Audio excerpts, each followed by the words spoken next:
संसदेबाहेर विरोधकांचं आंदोलन, बिहार मतदार यादी सुधारणेला विरोध कायम। नांदेडमध्ये वाढता संताप, महादेवी हत्तीणीला परत आणण्यासाठी नागरिक एकवटले, सांगवडे ग्रामस्थांनी ठेवलं गाव बंद।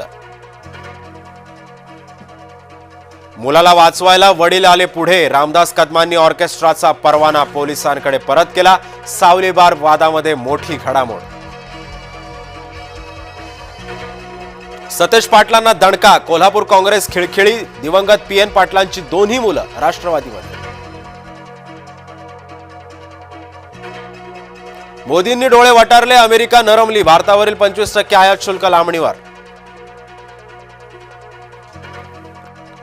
भोंगेमुक्त महाराष्ट्र मोहिमेचा प्रभाव, गोंदियातही गोंदियातल्या 65 धार्मिक स्थळांवर कारवाई। पुण्यामध्ये आयटी कंपनीच्या पाहणीला पोहोचले अजित पवार, आयटी कंपन्यांचं स्थलांतर रोखण्यासाठी अजित पवार सक्रिय। अनिल अंबानी यांना ईडीचं समन्स, ईडीनं 5 ऑगस्टला चौकशीला बोलावल्याची ही माहिती सूत्रांनी जय महाराष्ट्राला दिली।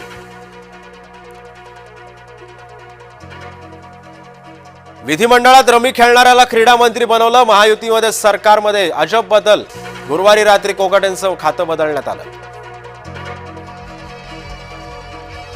राष्ट्रवादीला दुसरा दणका, धनंजय मुंडे यांच्यानंतर अडचणीत येणारे माणिकराव कोकाटे दुसरे मंत्री।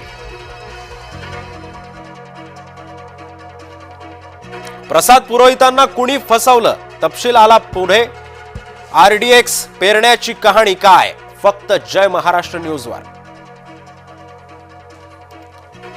मालेगावात मुसलमान चिडले, नमाज पढून झाल्यावर मालेगावामध्ये निघणार मोर्चा।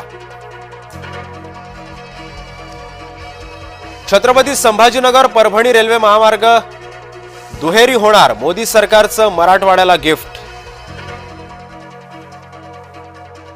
आव्हाड आणि वंचित यांच्यामधला वाद विकोपाला, वंचितच्या सोशल मीडिया हँडलवरून आव्हाड यांना शिवीगाळ, तर 3 दिवसांनंतर ही पोस्ट जैसे थे।